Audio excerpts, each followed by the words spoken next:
నమస్తే, నేను Keshav. Welcome to Suman TV. Andhra Pradesh రాజకీయాల్లో బీజేపీ ఎలాంటి పాత్ర పోషించబోతుంది? ఒకవేళ ఎలాంటి పాత్ర పోషించాల్సి వచ్చినా కానీ ప్రధాన బాధ్యత తీసుకోవాల్సింది ఎవరు? ఈ అంశంపైనే ఇప్పుడు జనసేన, బీజేపీ, టీడీపీ అనే కూటమి మధ్య జరుగుతున్నటువంటి దోబూచులాట. పవన్ కళ్యాణ్ ఢిల్లీ వెళ్తారు, అలానే కేంద్రంలో ఉన్నటువంటి పెద్దల్ని, బీజేపీ అధినేతల్ని కలుస్తారు. ఆయన ఇచ్చేటువంటి కన్క్లూజన్ ప్రకారం, ఆయన ఇవ్వబోయేటువంటి సమాచారం ప్రకారం టీడీపీ అధినేత చంద్రబాబు నాయుడు కూడా బీజేపీ నేతలతో భేటీ అవుతారనేటువంటి ప్రచారం జరుగుతుంది. మరోవైపు అనూహ్యంగా కదలిరా సభల్ని వాయిదా వేసుకుని 4 రోజుల విరామం ప్రకటించుకుని ఇమీడియట్గా అభ్యర్థుల జాబితాపై కసరత్తు చేయాల్సిన అవసరం టీడీపీ అధినేతకి ఏమొచ్చింది? గజం కేవలం 500 రూపాయలతో 1210 గజాల భూమి కేవలం 6 లక్షలు మాత్రమే. ఈ అంశంపైన ఇప్పుడు విస్తృతమైనటువంటి చర్చ జరుగుతుంది. ఈ క్రమంలో భాగంగా ఢిల్లీ వర్గాల నుంచి అందుతున్నటువంటి సమాచారాన్ని బట్టి చూస్తే ఆంధ్రప్రదేశ్ రాజకీయాల్లో పవన్ కళ్యాణ్ కీలక సమన్వయకర్త పాత్రని పోషించబోతున్నట్టుగా తెలుస్తోంది. పవన్ బాధ్యత మీదే బీజేపీ టీడీపీతో జతకట్టేటువంటి సంకేతాలు చాలా స్పష్టంగా కనిపిస్తున్నాయి.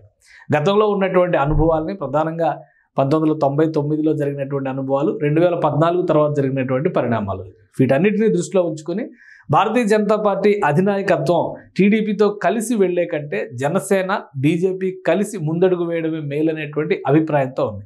అలానే వైసీపీని అడ్డుకోవాలంటే ప్రభుత్వ వ్యతిరేక ఓటు చీలదు అని పదే చెబుతున్నటువంటి నేపథ్యంలో పవన్ కళ్యాణ్ వారిని ఒప్పించేటువంటి ప్రయత్నం మొదటి నుంచి చేస్తున్నారు. ఈ క్రమంలోనే అమిత్ షా ఫార్ములా అమలు చేసేటువంటి బాధ్యతని పవన్ కళ్యాణ్కి ఇవ్వాలని బీజేపీ అధినాయకత్వం భావిస్తున్నట్టుగా తెలుస్తోంది.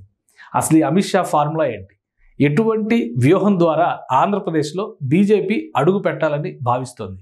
ఈ అంశాలను ఒకసారి విశ్లేషించేటువంటి ప్రయత్నం చేద్దాం. ప్రధానంగా అమిత్ షా ప్లాన్ ప్రకారం చూస్తే ఆంధ్రప్రదేశ్ రాజకీయాల్లో బీజేపీ, టీడీపీ, జనసేన జట్టు కట్టేటువంటి క్రమంలో ఎక్కువ ఎంపీ స్థానాలు బీజేపీకి ఇవ్వాలనేది ప్రధానమైనటువంటి డిమాండ్గా కనిపిస్తోంది. ఈ నేపథ్యంలోనే 12 లోక్సభ స్థానాల్ని బీజేపీ కేటాయించాలనేటువంటి ప్రతిపాదనని గతంలోనే టీడీపీ అధినేత చంద్రబాబు నాయుడు ముందు పెట్టినట్టుగా తెలుస్తోంది. అయితే చంద్రబాబు నాయుడు ఈ ప్రతిపాదనకి అంగీకరించని పరిస్థితుల్లోనే కూటమితో కలిసేటువంటి విషయం పైన ఇంతటి జాప్యం జరుగుతున్నట్టుగా తెలుస్తోంది. దీన్ని ఇప్పుడు అమలు చేసేటువంటి బాధ్యతగా కూటమి సమన్వయకర్తగా, ప్రధానంగా మనం అనేక సందర్భాల్లో చూసిన ఎన్డీఏ కన్వీనర్, అలానే యునైటెడ్ ఫ్రంట్ కన్వీనర్గా చంద్రబాబు నాయుడు ఒకప్పుడు ప్రధాన పాత్ర పోషించారు. అయితే రాబోయేటువంటి రోజుల్లో ఆంధ్రప్రదేశ్లో ఉండబోయేటువంటి ఎన్డీఏ కూటమికి కన్వీనర్గా పవన్ కళ్యాణే కీలక పాత్ర పోషించేటువంటి అవకాశాలు కనిపిస్తున్నాయి. ఆ దిశగానే బీజేపీ అధినాయకత్వం అడుగులు వేస్తుంది. ప్రధానంగా ఈ ఎంపీ సీట్లకు సంబంధించి వచ్చినటువంటి జంజాటం ఏంటనేటువంటి అంశాన్ని విశ్లేషించేటువంటి ప్రయత్నం చేద్దాం.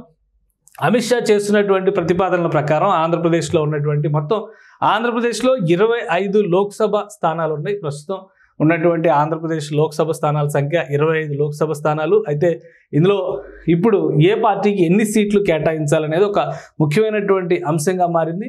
25 స్థానాల్లో 2019 ఎన్నికలను ఒకసారి విశ్లేషించి చూస్తే కనుక వైసీపీ మొత్తం 22 స్థానాల్లో గెలుపొందినటువంటి పరిస్థితి, టీడీపీ 3 స్థానాల్లో గెలిచినటువంటి పరిస్థితి ఉంది. సో ఈ లెక్కను దృష్టిలో ఉంచుకొని చూస్తే 25 స్థానాల్లో కనీసం 12 స్థానాలు, అంటే సగం, దాదాపు సగం టీడీపీ మరొక 13 స్థానాల్లో పోటీ చేసేటువంటి అవకాశం ఉంటుంది. అంటే 12 స్థానాలని బీజేపీకి కేటాయించినటువంటి పక్షంలో బీజేపీ అధినాయకత్వం ఈ కూటమిని ముందుకు తీసుకెళ్లేటువంటి ప్రయత్నాలు చేయడానికి సన్నద్ధంగా ఉన్నట్టుగా తెలుస్తుంది. అయితే కూటమి పరంగా అసలు అభ్యర్థులే బీజేపీకి దొరకడం కష్టం అనేటువంటి వ్యాఖ్యలు వస్తున్నటువంటి నేపథ్యంలో అమిత్ షా దీనికి సంబంధించినటువంటి ఒక స్పష్టతని కేంద్రంలోని బీజేపీ పెద్దలు, ముఖ్యంగా బీజేపీ అధినాయకత్వంలో ఉన్నటువంటి పెద్దలు ఒక స్పష్టతను ఇచ్చినట్టుగా తెలుస్తుంది. అందులో కనీసం 8 స్థానాల్లో బలమైనటువంటి అభ్యర్థులు ఉన్నారనేటువంటి సంకేతాలు చాలా స్పష్టంగా బీజేపీ నాయకత్వం ఇచ్చింది. ఒకసారి ఆ స్థానాలు ఏంటి, ఎవరెవరు అక్కడ బలమైనటువంటి నాయకులుగా బీజేపీ పరిగణిస్తోంది, మిగతా 4 స్థానాలను ఎందుకు రిజర్వ్లో ఉంచింది అనేటువంటి అంశాలను ఒకసారి విశ్లేషిద్దాం. ఇది ఓవరాల్గా అమిత్ షా ఫార్ములా ప్రకారం చూస్తే అడుగుతున్నటువంటి ఎంపీ సీట్లు, అభ్యర్థుల కేటగిరీ అభ్యర్థులు కూడా ఉన్నారనేటువంటి సంకేతాలు చాలా స్పష్టంగా బీజేపీ అధినాయకత్వం ఇచ్చేటువంటి ప్రయత్నం చేస్తుంది. అందులో కీలకమైంది వైజాగ్ నుంచి ఇప్పుడు ప్రస్తుత బీజేపీ రాష్ట్ర అధ్యక్షురాలుగా ఉన్నటువంటి పురంధేశ్వరి పోటీ చేసేటువంటి అవకాశం ఉంది. గతంలో 2004లో కానీ 2009లో కానీ ఆమె వైజాగ్ నుంచే కాంగ్రెస్ పార్టీ తరఫున ఎంపీగా రిప్రజెంట్ చేసినటువంటి పరిస్థితి ఉంది. అలానే వైజాగ్ ఎంపీ స్థానం ప్రతి సందర్భంలోనూ టీడీపీ పొత్తు నేపథ్యంలో బీజేపీకి ఇవ్వడం కూడా ఒక పరిపాటిగా మారినటువంటి పరిస్థితి.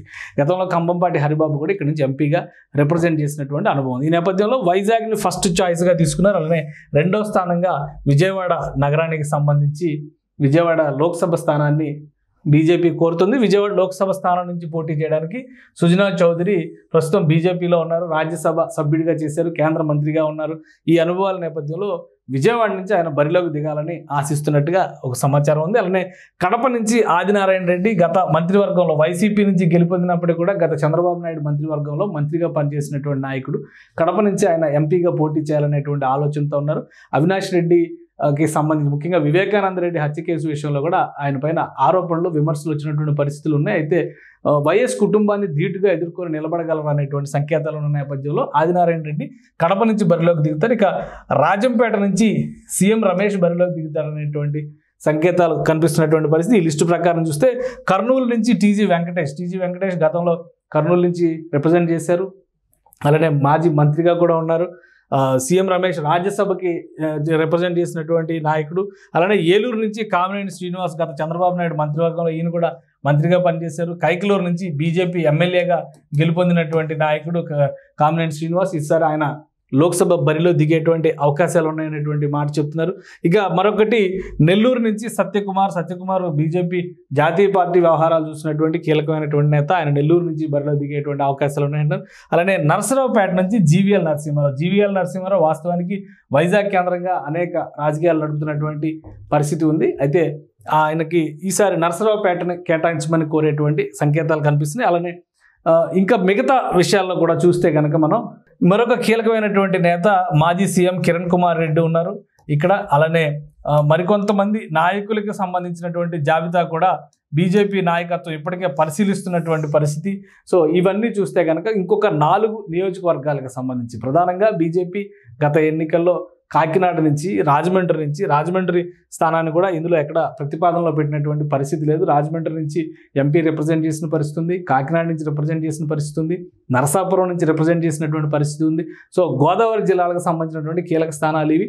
అలానే కిరణ్ కుమార్ రెడ్డిని మరొక చోట నుంచి అంటే అయితే రాజంపేట నుంచి కావచ్చు లేదా తిరుపతి రిజర్వ్డ్ నియోజకవర్గం కాబట్టి మరొక ఆప్షన్ ఎక్కడ ఉంది అనేటువంటి విషయాల్లో కూడా ఒక 4-5 నాయకుల్ని బీజేపీ నాయకత్వం రిజర్వ్లో పెట్టినటువంటి పరిస్థితి. అలానే అసెంబ్లీ స్థానాల విషయంలో కూడా 12 స్థానాలు కావాలని పట్టుబడుతున్నటువంటి పరిస్థితి ఉంది. అయితే అసెంబ్లీ 12 స్థానాల కంటే కూడా లోక్సభ స్థానాలపైనే అమిత్ షా ఎక్కువ ఫోకస్ పెడుతున్నటువంటి పరిస్థితి ఉంది. బీజేపీ గుర్తుపైన ఈ నాయకులందరూ గెలవాలి అనేది ప్రధానమైనటువంటి వ్యూహం. ఎందుకంటే దక్షిణాది రాష్ట్రాల్లో బీజేపీకి రిప్రజెంటేషన్ లేదు. అలానే ఆంధ్రప్రదేశ్లో అడుగు పెట్టడం అసాధ్యం అనేటువంటి సంకేతాలు ఉన్న నేపథ్యంలో ఉమ్మడి ఆంధ్రప్రదేశ్లో గత అనుభవాలను దృష్టిలో పెట్టుకొని చూస్తే బీజేపీ అనేక సందర్భాల్లో గెలిచినటువంటి పరిస్థితి ఉంది. 4-5 ఎంపీ సీట్లు ఇప్పుడున్నటువంటి ఆంధ్ర ప్రాంతంలో గెలిచినటువంటి అనుభవం ఉంది.